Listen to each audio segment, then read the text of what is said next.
بہرحال یہاں پر میں 3 وظیفے ایسے بتاؤں گا انشاءاللہ جو ٹاپ آف دا لسٹ 3 وظائف ہیں مصیبت اور پریشانی میں تکلیف دور کرنے کے لیے، سنت وظائف آپ صلی اللہ علیہ وسلم کی طرف سے تعلیم فرمائے ہوئے.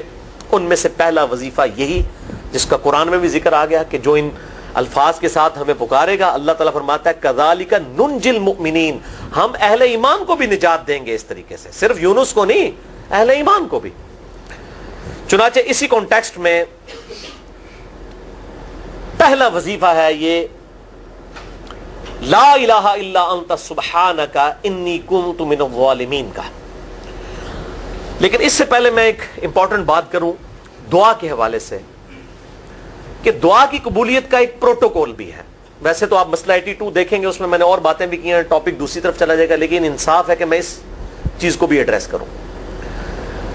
جامعہ ترمذی میں صحیح سند کے ساتھ یہ حدیث موجود ہے، انٹرنیشنل نمبر کے مطابق 593 نمبر حدیث ہے، اور یہ حدیث مشکات میں آپ کو پہلی جلد میں درود شریف والے چیپٹر میں بھی مل جائے گی. اور مشکات کو میں نے ڈکلیئر کیا ہے مشکات از دا انسائکلوپیڈیا آف حدیث، یعنی آپ کو جتنی حدیثیں سکیٹرڈ فارم میں ملیں گی کتب ستہ اور اس سے بھی باہر 13 کتابوں میں، مشکات میں آپ کو مل جائیں گی. میں نے اسی لیے مشکات پہ پورا لیکچر ریکارڈ کروا دیا ہے، مسئلہ نمبر 111B کے عنوان سے مشکات المصابیح کا مکمل تعارف، وہ ضرور دیکھیں. یعنی مشکات 3 جلدوں میں آپ لے لیں تو انسائکلوپیڈیا آف حدیث آپ کے پاس آ گیا. 6294 احادیث ہیں، اور اس میں چونکہ احادیث کی تکرار نہیں ہے تو کتب ستہ اس کے علاوہ بھی 12-13 کتابیں جو ہیں اس میں کور ہیں، اس میں بھی یہ حدیث موجود ہے. جامعہ ترمذی میں انٹرنیشنل نمبر کے مطابق 593 نمبر.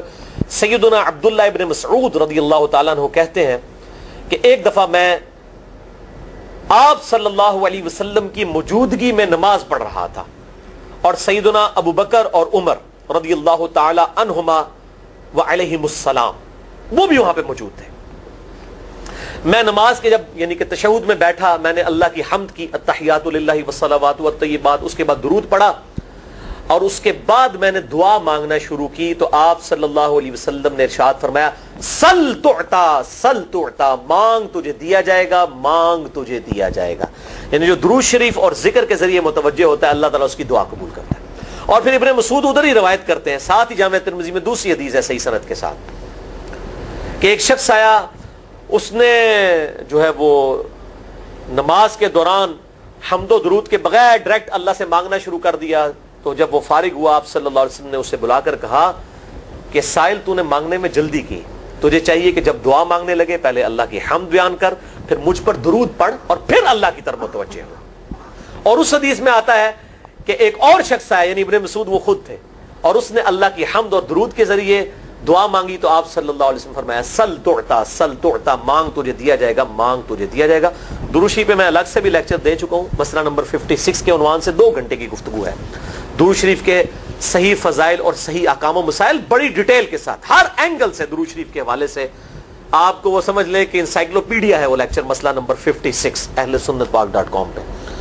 تو دعا کے لیے حمد اور درود شریف ضروری. اس لیے دیکھیں نماز کی انٹلیکچوئل ترتیب ہے، آپ پہلے دعا کرتے ہیں التحیات للہ والصلوات والطیبات، اللہ کی حمد کرتے ہیں، پھر نبی صلی اللہ علیہ وسلم پر سلام عرض کرتے ہیں السلام علیکہ ایھا النبی، اس کے بعد آپ درود پڑھتے ہیں، اور اینڈ پہ آپ دعا مانگتے ہیں اللہم انی اعوذ بک من عذاب جہنم ومن عذاب القبر ومن فتنة المحیا والممات ومن شر فتنة المسیح الدجال یا اللہم ربنا آتنا فی الدنیا حسنة وفی الآخرة حسنة وقنا عذاب النار یا رب اجعلنی مقیم الصلاة ومن ذریتی ربنا وتقبل دعائی ربنا اغفر لی ولوالدی وللمؤمنین یوم یقوم الحساب. کوئی بھی دعائیں مانگیں، یہ بھی مانگیں جو میں وظائف بتا رہا ہوں، کیونکہ بخاری اور مسلم کی متفق علیہ حدیث ہے.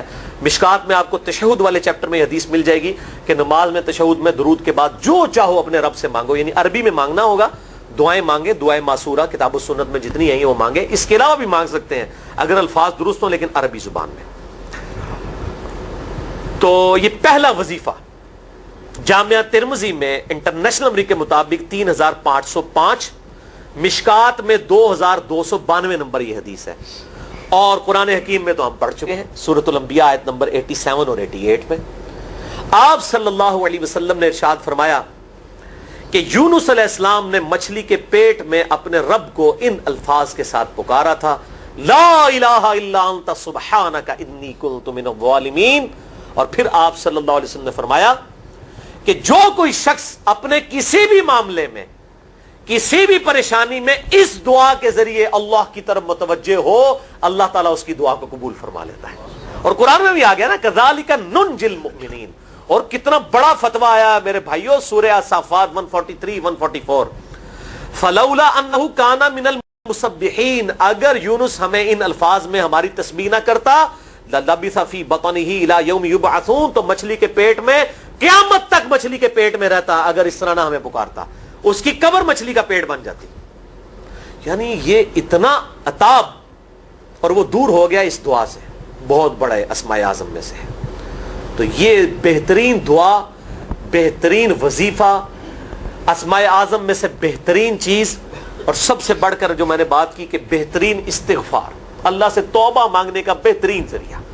اور کس طریقے سے, اے اللہ تو پاک ہے نا, تجھ سے تو غلطی نہیں ہوگی, میں بندہ ہوں غلطی کروں گا, تو اللہ نے تو معاف کرنا ہے نا, کیونکہ جب بندے نے اپنی عاجزی کا اظہار کر لیا ہے اور اللہ تعالیٰ کو بتایا اللہ یہ تیری کوالٹی ہے, تو غلطی نہیں کرتا, تو میں تو انسان ہوں غلطی کروں. تو یہ ہے پہلا وظیفہ. دوسرا وظیفہ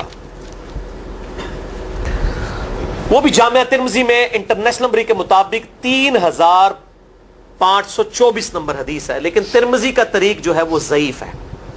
یہ میں پہلے بتا دوں, امام ترمذی نے ساتھ لکھا ہے یہ روایت کمزور ہے, لیکن ضروری نہیں ہوتی کہ روایت اگر ترمذی میں کمزور ہے تو کہیں اور وہ روایت صحیح نہیں موجود ہے. اس کی صحیح سند المستدرک للحاکم میں انٹرنیشنل نمبر کے مطابق 1862 نمبر موجود ہے, اور سنن نسائی الکبریٰ میں 10492 نمبر ہے, اور مشکات میں بھی 2454 نمبر حدیث ہے انٹرنیشنل نمبر کے مطابق. تو صحیح سند المستدرک للحاکم اور سنن نسائی الکبریٰ کے اندر موجود ہے. اور وہ وظیفہ ہے انس ابن مالک کہتے ہیں اور سعد ابن ابی وقاص کہتے ہیں رضی اللہ تعالی عنہما وعلیہم السلام کہ آپ صلی اللہ علیہ وسلم کو جب کبھی کوئی تکلیف یا پریشانی پہنچتی تو آپ صلی اللہ علیہ وآلہ وسلم ہمیشہ ان الفاظ میں اپنے رب کو پکارا کرتے ہیں, یا حی یا قیوم برحمتک استغیث, اے خود سے زندہ ہر چیز کو تھامنے والے میں تیری رحمت کے ساتھ تیری مدد کا سوال کرتا ہوں. استغیث بولیں گے نا الف کے ساتھ حمزہ کے ساتھ تو یہ سنگولر کا صیغہ ہوگا, اور اگر ہم بولیں گے نستغیث نون کے ساتھ تو یہ جمع کا صیغہ بن جائے گا. یہ میں اس لیے بتا رہا ہوں, لوگ پوچھ رہے ہوتے ہیں جی بعض جگہ لکھا ہوتا ہے جناب نستغیث, بعض جگہ لکھا ہوتا ہے استغیث, کیا کریے وہ نستغیث جمع کا صیغہ بنا لیا جاتا ہے. جیسے دعا ہے سنن ابی داؤد میں اللہم اجرنی من النار, لیکن اگر جمع کا صیغہ بنائیں گے تو اللہم اجرنا من النار ہو جائے گا. اس طریقے سے دعائے قنوت کے الفاظ ہیں اللہم اہدنی فی من ہدیت, تو جمع کا صیغہ ہوگا اللہم اہدنا فی من ہدیت. یہاں پر بھی ہے یا حی یا قیوم برحمتی کا استغیث سنگولر کا صیغہ, اور نستغیث پلورل کا صیغہ جمع کا صیغہ. کتنی بہترین دعا ہے, اے خود سے زندہ ہر چیز کو تھامنے والے میں تیری رحمت کے ساتھ تیری مدد کا سوال کرتا ہوں. تو یہ بھی اسماء اعظم میں سے ہے. سنن نسائی الکبریٰ کے اندر صحیح سند کے ساتھ 10492 اور المستدرک للحاکم میں 1862 نمبر. اب یہاں پہ میں ایک ضمناً بات بتا دوں سنن نسائی الکبریٰ کے بارے میں, چونکہ اکثر لوگ پوچھتے ہیں. میرے بھائیو ایک سنن نسائی وہ ہے جو کتب ستہ میں ہم پڑھتے ہیں, اس میں یہ کتاب لکھی ہے امام احمد بن شعیب نسائی رحمہ اللہ تعالی المتوفی 303 ہجری. کتب ستہ میں یہ ویسے 5ویں نمبر پہ گنی جاتی ہے, لیکن بخاری اور مسلم کے بعد دنیا میں سب سے صحیح ترین کتاب سنن نسائی ہے. سب سے کم ضعیف حدیثیں اس کے اندر ہیں. بخاری مسلم کے بعد تیسرا نمبر اس کتاب کا ہے. دنیا کی کوئی حدیث کی کتاب بخاری مسلم کے بعد صحیح نہیں ہے جتنی سنن نسائی ہے. سنن نسائی جو ہمارے پاس کتب ستہ میں ہے نا, اس میں ہے 5761 احادیث انٹرنیشنل نمبر کے مطابق, اور یہ ساری انٹرنیشنل کتابیں عربی میں, انگلش میں اور اردو میں ہماری ویب سائٹ اہل سنت پاک.com پہ فری اس کا PDF موجود ہے, آپ ڈاؤن لوڈ کر سکتے ہیں. 5761 احادیث ہیں اس سنن نسائی میں جو ہمارے پاس ہے. اسے ویسے ٹیکنیکل لینگویج میں کہا جاتا ہے سنن نسائی الصغریٰ, چھوٹی سنن نسائی, کیونکہ امام نسائی نے یہ کتاب نہیں لکھی تھی. امام نسائی نے کتاب لکھی تھی سنن نسائی الکبریٰ, بڑی سنن نسائی، اور اس میں حدیث ہیں انٹرنیشنل نمبر کے مطابق 11,770، بخاری مسلم سے بھی زیادہ حدیث ہیں اس میں. لیکن یہ امام نسائی کے ایک شاگرد تھے امام ابن السنی، انہوں نے اس کو مختصر کر کے نا چھوٹی کتاب بنا دیا، اور اب پبلک میں یہی چھوٹی کتاب مشہور ہے. اس کی وجہ سے جب ہم سنن نسائی الکبریٰ کا آپ مشکات میں دیکھیں گے نا تو وہ فرق نہیں کرتے ہیں. جب وہ سنن نسائی کا حوالہ دیتے ہیں نا تو آپ کو نسائی میں وہ ملے گا بھی نہیں، وہ الکبریٰ میں ہوتا ہے، کیونکہ وہ اس تفریق کو مانتے نہیں، وہ تو سنن نسائی الکبریٰ کو سنن نسائی مانتے ہیں. جبکہ ہماری پبلک جو ہے وہ سنن نسائی، وہ میں اب حوالہ دے رہا ہوتا ہوں کہ جی سنن نسائی الکبریٰ میں 9,928 نمبر حدیث ہے کہ جو آیت الکرسی پڑھ لے فوراً بعد کسی بھی نماز کے فرض کے فوراً بعد تو مرتے ہی جنت میں داخل ہوگا. تو لوگ کہتے ہیں جناب نسائی تے حدیث ہیں جناب 5,761 نے، تسی 9,928 کی تمہیں دس دیو.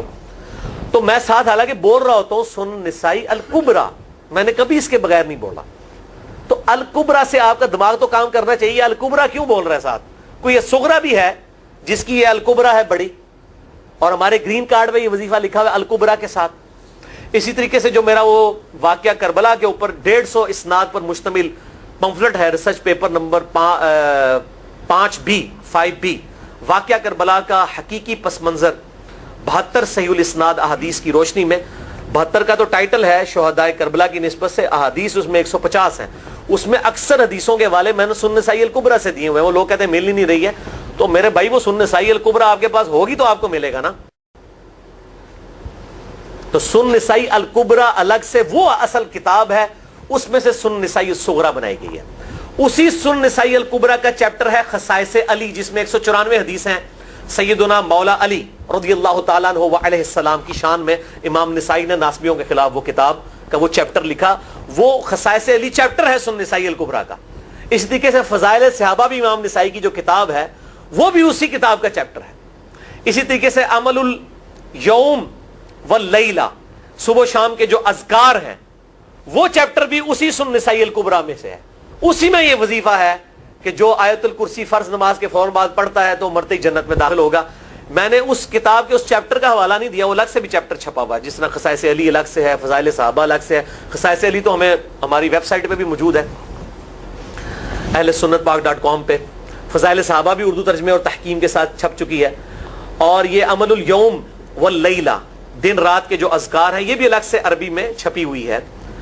تو میں اس کا حوالہ نہیں دیتا، میں سنن نسائی الکبریٰ کا کہتا ہوں 9,928 آیت الکرسی کا وظیفہ. تو یہ سنن نسائی الکبریٰ کا میں نے حوالہ دیا ہے یا حی یا قیوم برحمتک استغیث 10,492 صحیح طریقہ ہے. بعض اوقات کسی ایک کتاب میں ضعیف، ترمذی کا اس کا طریق جو ہے وہ ضعیف ہے، سنن نسائی الکبریٰ اور المستدرک للحاکم کا طریق جو ہے وہ بالکل صحیح ہے. جس طریقے سے سنن ابی داؤد اور سنن ابن ماجہ میں کتاب النکاح چیپٹر میں حدیث ہے، اگر میں سجدہ جائز سمجھتا تو بیویوں کو کہتا کہ اپنے خامدوں کو سجدہ کریں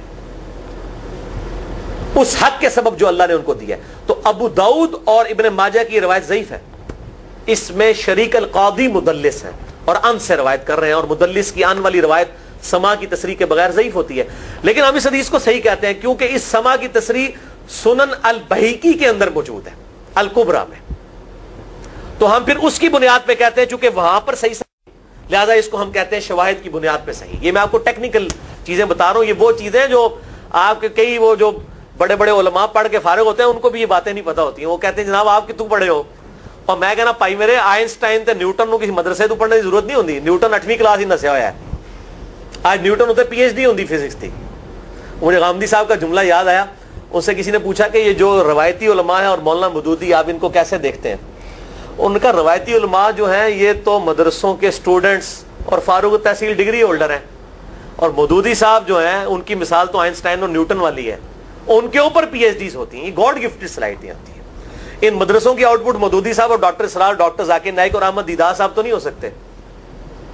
یہ گاڈ گفٹڈ صلاحیتیں ہوتی ہیں. تو میں اس لیے ساتھ ساتھ کلیئر کر رہا ہوں تاکہ یہ جو ایمبیگوٹیز آتی ہیں اس حوالے سے وہ کلیئر ہو جائیں. بہرحال یہ دوسرا وظیفہ ہو گیا. اب تیسرا وظیفہ جو ہے کمال وظیفہ، صحیح بخاری میں موجود ہے، انٹرنیشنل نمبر کے مطابق 4,563 نمبر. ابن عباس رضی اللہ تعالی عنہما کہتے ہیں وعلیہم السلام، وہ کہتے ہیں کہ سیدنا ابراہیم علیہ السلام کو جب آگ میں پھینک رہے تھے نا تو ابراہیم علیہ السلام نے اس وقت کہا تھا حسبنا اللہ و نعم الوکیل، ہم نے اللہ ہی پر بھروسہ کیا اور وہی بہتر کارساز ہے. اور تمہارے نبی صلی اللہ علیہ وسلم کو بھی جب مصیبت اور پریشانی آتی تھی وہ بھی پڑھا کرتے تھے حسبنا اللہ و نعم الوکیل، ہم نے اللہ ہی پر بھروسہ کیا اور وہی بہتر کارساز ہے. اس کے اندر وہ شعر جو بنا دیا نا نعم المولا و نعم النصیر، ویسے الگ سے آیت ہے لیکن یہ شعر نہیں بنانا، بس اتنا ہی وظیفہ ہے حسبنا اللہ و نعم الوکیل. اور یہ جو انہوں نے کہا کہ نبی صلی اللہ علیہ وسلم بھی یہ کہتے تھے، اس کا ذکر الحمدللہ قرآن میں بھی موجود ہے، اس سے بھی بڑھ کر سورہ آل عمران کی 173 نمبر آیت میں ہے کہ جب نبی صلی اللہ علیہ وسلم اور اہل ایمان کو یہ خبر پہنچی کہ کافر ان کے خلاف سازشیں کر رہے ہیں، تو نبی اور اہل ایمان نے پکارا حسبنا اللہ و نعم الوکیل. تو حسبنا اللہ و نعم الوکیل قرآن کی آیت بھی ہے، اور یہ ہے وہ آیت، وظیفہ قرآن میں آیا ہوا ہے یہ آل عمران 173 اور صحیح بخاری 4563. اور مجھے بڑا وجد آیا کہ ابراہیم علیہ السلام کو جب آگ میں پھینکنے لگے تھے انہوں نے اس وقت اللہ کو ان الفاظ کے ساتھ پکارا حسبنا اللہ و نعم الوکیل. اچھا، یہ جتنے بھی وظیفے ہیں نا میرے بھائیوں، ان کا فائدہ اسی وقت ہے جب آپ کو ترجمہ بھی ان کا آتا ہوگا، ورنہ آپ روزانہ جتنی مرضی تسبیح کھینچتے رہے کوئی فرق نہیں پڑے گا. اس لیے میرا ایک پرسنل مشورہ ہے کہ جب بھی یہ وظیفے پڑھیں نا آپ، اردو ترجمہ بے شک آتا بھی ہو رہا ہے، ایک دفعہ اپنی زبان میں اس کو ریپیٹ کریں. یعنی آپ پڑھیں حسبنا اللہ و نعم الوکیل، میں نے اللہ ہی پر بھروسہ کیا اور وہی بہتر کارساز ہے. آپ دیکھیں یہ صوت القرآن چینل میں جب وہ عربی چل رہی ہوتی ہے، جیسے ہی وہ مراج الدین خان کا ترجمہ شروع ہوتا ہے نا، کیسے کب کبھی تاری ہو جاتی ہے، کیونکہ وہ ہماری زبان میں بات ہو رہی ہوتی ہے نا.